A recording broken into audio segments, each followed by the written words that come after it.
Hello students, आज हम matrix के कुछ ऑपरेशंस के बारे में देखेंगे। ऑपरेशंस ऑन मैट्रिक्स जैसे कि एडिशन, सब्सट्रैक्शन, मल्टीप्लिकेशन। ठीक है। और ये जो ऑपरेशंस होते हैं मैट्रिक्स के, ये एक एक करके हम कवर करेंगे। ठीक है।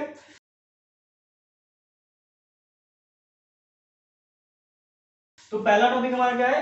एडिशन। ठीक है। इस एडिशन के लिए हमारे पास कम से कम दो मैट्रिक्स होने चाहिए जिसको हमें ऐड करना है। ठीक है।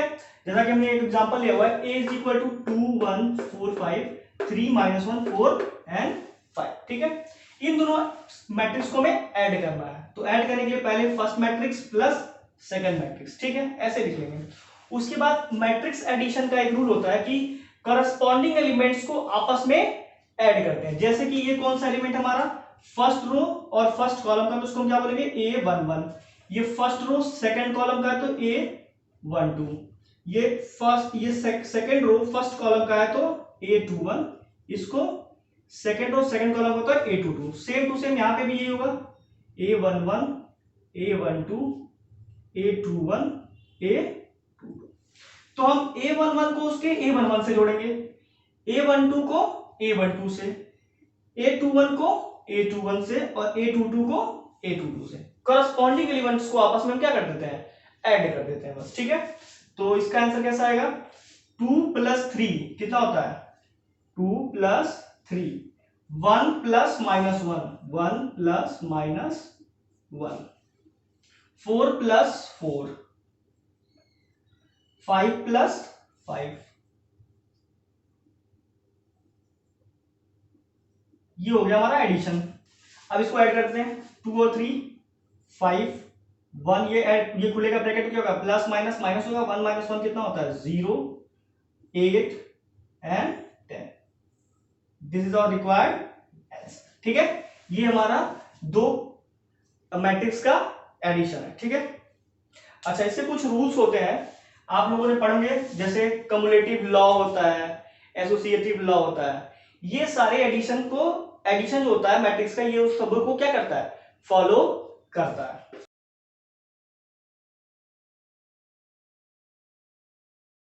इस लॉ में ये होता है कि हमारे पास दो मैट्रिक्स होने चाहिए। ठीक है। ए और एक हो गया बी। अगर इन दोनों को a + b जोड़े या फिर b + a, तो ये दोनों आपस में क्या होंगे? इक्वल होंगे। मींस कि हम इसके क्रम को चेंज कर दें, पहले a पहले था b बाद में था, अब हमने b को पहले कर दिया और a को बाद में, तो इसके आंसर पे कोई इफेक्ट नहीं पड़ता है। तो इसको क्या बोलते हैं? Cumulative law. ठीक है। ये कम्युलेटिव लॉ को फॉलो करता है। एसोसिएटिव लॉ को भी फॉलो करता है। एसोसिएटिव लॉ में क्या होता है? तीन मैट्रिक्स, जैसे ए बी और सी। ए बी सी, पहले हमने a + b को पहले क्या कर लिया? हमने b + c को जोड़ लिया, उसके बाद इसमें a को जोड़ लिया। या फिर हम पहले a और b को जोड़ लें, फिर उसमें हम बाद में c को ऐड कर लें, तो भी इसके आंसर पे कोई इफेक्ट नहीं पड़ेगा। तो इसको हम बोलते हैं क्या? Associative law. ठीक है। अब ये कहता है एडिटिव आइडेंटिटी। एडिटिव आइडेंटिटी का मतलब वो होता है कि अगर हम किसी मैट्रिक्स में किसी ऐसे मैट्रिक्स को जोड़ें कि उस मैट्रिक्स पर कोई फर्क ही ना पड़े, तो ऐसे मैट्रिक्स को जिसको हम जोड़े हैं वो कहलाता है एडिटिव आइडेंटिटी। जैसा कि मान लीजिए हमने एक मैट्रिक्स ले लिया 1 2 1 5। अब इसमें हम क्या ऐसा जोड़े कि इस पे कोई इफेक्ट ना पड़े? तो मैंने एक आपको एग्जांपल बताया, एक टाइप बताया था मैट्रिक्स का, नल मैट्रिक्स, जीरो मैट्रिक्स, जिसके सारे एलिमेंट्स क्या होते हैं? जीरो। तो अगर हम इसको जीरो मैट्रिक्स को जोड़ेंगे तो क्या फिर से हमें वही आंसर मिल जाएगा क्या? 1 2 1 5। तो इस वाले पोर्शन को हम क्या बोलेंगे? Additive identity. ठीक है। कोई दिक्कत? ये है, उसको बोलते हैं हम एडिटिव आइडेंटिटी, जिसको हमने इसमें ऐड कर दिया लेकिन इसके आंसर पे कोई इफेक्ट नहीं पड़ा। ठीक है। अब आते हैं एडिटिव इनवर्स पे।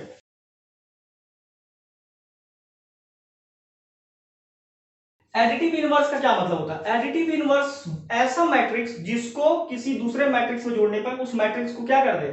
जीरो कर दे, मतलब कि नल मैट्रिक्स बना दे, उसको उसका क्या बोलते हैं? Additive inverse. जैसा कि मान लीजिए हमने ले लिया 1 2 1 5। ठीक है। अब इसमें कुछ ऐसा जोड़ें जिससे कि ये नल मैट्रिक्स बन जाए, जैसा कि मान लिया -1 -2 -1 -5, ठीक है।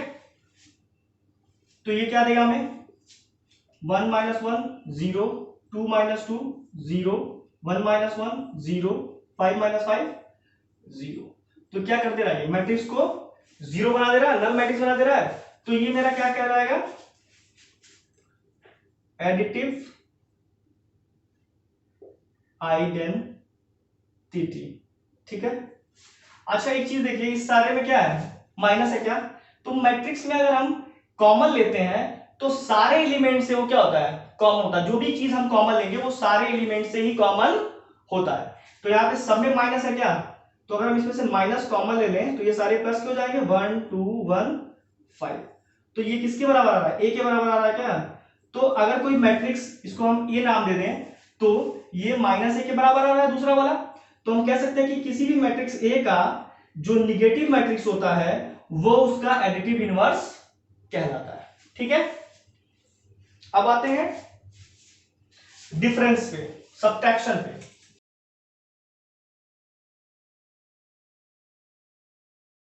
सब्ट्रैक्शन की बात करें तो इसमें भी कम मिनिमम हमको दो मैट्रिक्स की जरूरत होती है। मान लिया हमने एक मैट्रिक्स ए 1 -2 2 -4, एक मैट्रिक्स मान लिया बी -1 -2 -3 5। अब देखिए इस मैट्रिक्स को हमको सब्ट्रैक्ट करना है ए में से किसको, बी को, ठीक है, कोई दिक्कत। तो इस मैट्रिक्स को पहले क्या करेंगे, ए की जगह पे ए की वैल्यू रख देंगे, 1 -2 2 -4, बीच में माइनस है तो माइनस लगा देंगे, -1 -2 -3 5, ठीक है। अब इसको सब्ट्रैक्ट करते समय जैसे कि हमने एडिशन में करस्पॉन्डिंग एलिमेंट्स को जोड़ा था, वैसे ही इसमें करस्पॉन्डिंग एलिमेंट्स को क्या कर देंगे, घटा देंगे, ठीक है। तो जैसा कि हमने देखा करस्पॉन्डिंग, इसका करस्पॉन्डिंग एलिमेंट क्या है, -1, तो 1 -1, इसका -2 -2, इसका 4 -3, इसका -4 -5, ठीक है। अब इसको जरा सॉल्व करते हैं, तो ये माइनस माइनस प्लस हो जाएगा क्या, 1 1 2, ये माइनस माइनस प्लस और ये माइनस का कट के 0, ये minus plus minus minus plus और ये 2 5 हो जाएगा, ये माइनस का 9 हो जाएगा, ठीक है। ये आ गया मेरा डिफरेंस या फिर सब्ट्रैक्शन ऑफ टू मैट्रिक्स। अच्छा इसकी क्या प्रॉपर्टीज होती है, ये ना ही कम्युलेटिव लॉ को फॉलो करता है ना ही एसोसिएटिव लॉ को, ठीक है। मतलब कि अगर हम a माइनस बी लिखें या फिर b माइनस ए लिखें तो ये दोनों आपस में इक्वल नहीं होते हैं, इसलिए ये कम्युलेटिव लॉ को फॉलो नहीं करता है और ये एसोसिएटिव लॉ को भी फॉलो नहीं करता है, ठीक है। अब आते हैं मल्टीप्लिकेशन पे।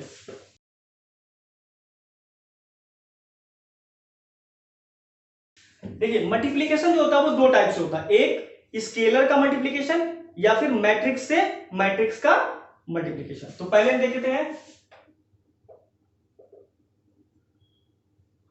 Multiplication bye scalar.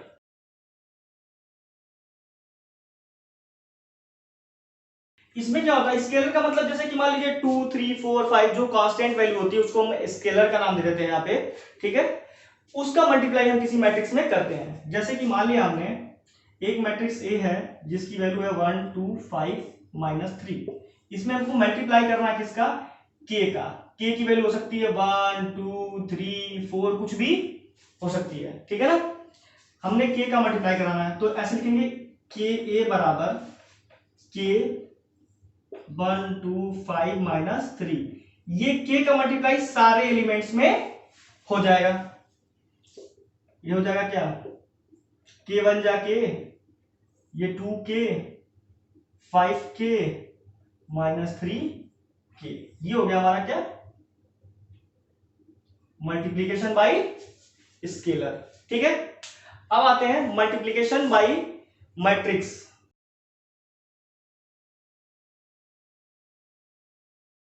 अगर दो मैट्रिक्स हो, उन दोनों का मल्टीप्लाई कराना हो, तब क्या प्रोसेस यूज करेंगे, आइए देखते हैं। मान लीजिए एक matrix A is equal to है 1 2 0 1, ठीक है।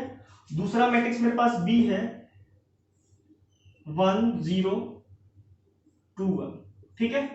इन दोनों का वो मल्टीप्लाई करना है। तो मल्टीप्लाई करने से पहले अगर हमको ए क्रॉस बी करना है तो 1 2 0 1 पहले ए को रखेंगे, फिर 1 0 2 1। मल्टीप्लाई करते समय दो मैट्रिक्स का एक चीज का खास ख्याल रखना है कि क्या इसका मल्टीप्लिकेशन पॉसिबल भी है कि नहीं, ठीक है ना। तो इसको देखते कैसे हैं, पहले जो भी मेरे पास मैट्रिक्स है उसके ऑर्डर को देखिए। ये क्या है, ये 2 क्रॉस 2 का, ये भी 2 क्रॉस 2 का है। तो हमको अगर ये पता चल जाए, इसका भी 2 क्रॉस 2, इसका भी 2 क्रॉस, अगर ये दोनों चीजें आपस में क्या है, इक्वल है, क्या है, इक्वल है, तो इसका मैट्रिक्स का मल्टीप्लिकेशन पॉसिबल है, हम मल्टीप्लाई कर सकते हैं। और अगर ये इक्वल नहीं होंगे दोनों, तो हम मल्टीप्लिकेशन परफॉर्म ही नहीं कर सकते हैं, ठीक है ना। इसका कॉलम पहले वाले का और दूसरे वाले का रो आपस में क्या होना चाहिए, इक्वल होना ही चाहिए, ठीक है। अच्छा, अगर ये दोनों इक्वल हैं तो मैट्रिक्स की जो ऑर्डर बनेगी वो बनेगी 2 क्रॉस 2, मतलब कि इसका रो और दूसरे वाले का कॉलम का मल्टीप्लाई होगा, वो जो मैट्रिक्स का जो आंसर आएगा मल्टीप्लिकेशन का, उसके ऑर्डर को ये बता देगा, ठीक है। मान लीजिए एक मेरे पास मैट्रिक्स है 2 क्रॉस 3 का और एक दूसरा मैट्रिक्स 2 क्रॉस 3 का, तो क्या हम इन दोनों मैट्रिक्स में मल्टीप्लिकेशन फॉलो करवा सकते हैं, मल्टीप्लिकेशन का प्रोसेस करवा सकते हैं क्या, नहीं करवा सकते। क्यों, क्योंकि इसका कॉलम इसके रो के बराबर नहीं है। अगर बराबर होगा तभी मल्टीप्लिकेशन हो सकता है, नहीं तो नहीं हो सकता है, ठीक है ना। आते हैं, तो ये जो हमने एग्जांपल लिया हुआ है इसका तो पॉसिबल है, क्योंकि इसका कॉलम पहले वाले का दूसरे वाले के रो के क्या है, इक्वल है। चलिए मल्टीप्लाई कैसे करवाते हैं, मल्टीप्लाई करने का तरीका होता है ऐसे और फिर ऐसे, मतलब पहले रो का हम पहले कॉलम में, फिर पहले रो का दूसरे कॉलम में कर देते हैं, फिर दूसरा रो उठाते हैं तो पहले कॉलम में फिर दूसरे कॉलम में, ऐसे मल्टीप्लाई करते हैं, ठीक है ना। आइए देखते हैं, पहले रो का एलिमेंट पहला 1 है और इसका क्या है 1, तो 1 इंटू 1, फिर प्लस 2 इंटू 2, ठीक है। फिर आते हैं, इसका मल्टीप्लाई किसमें करेंगे, अब इसमें करेंगे, तो 1 इंटू 0 प्लस 2 इंटू 1। अब मेरा इस रो का मल्टीप्लाई दोनों में हो चुका है, पहले वाले का पहले रो में करेंगे तो पहला एलिमेंट, दूसरे वाले का दूसरे वाले रो में करेंगे, पहले वाले रो का दूसरे वाले कॉलम में करेंगे तो दूसरा एलिमेंट। अब नीचे आते हैं, अब इसका मल्टीप्लाई इसमें करेंगे, फिर इसका मल्टीप्लाई इसमें, तो 0 इंटू 1 प्लस 1 इंटू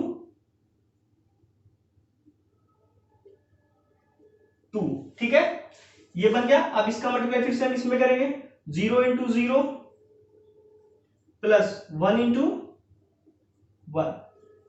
आंसर क्या है मेरा, 1 प्लस 4 5, 0 प्लस 2 2, 0 प्लस 2 2, 0 प्लस 1 1, ये हमारा मल्टीप्लीकेशन आ गया, ठीक है।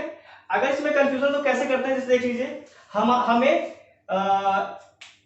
हम इसको मल्टीप्लाई करेंगे तो मेरा कितने क्रॉस कितने का बनेगा, 2 क्रॉस 2 का मैट्रिक्स बनेगा। 2 क्रॉस 2 का मैट्रिक्स कैसा होता है, A11 A12 A21 A22। तो हमको A11 निकालना होगा, तो पहला रो पहला कॉलम, पहला रो इसका पहला कॉलम इसका, मल्टीप्लाई करवाएंगे एलिमेंट्स का और आपस में क्या कर देंगे, ऐड। फिर A12 निकालना होगा, तो पहला रो दूसरा कॉलम, पहला रो का दूसरे कॉलम में करेंगे तो ये दूसरा वाला A12 आएगा, ठीक है। मल्टीप्लाई कराएंगे कॉरस्पॉन्डिंग एलिमेंट्स का और मल्टीप्लाई करवाने के बाद ऐड कर देंगे, ठीक है।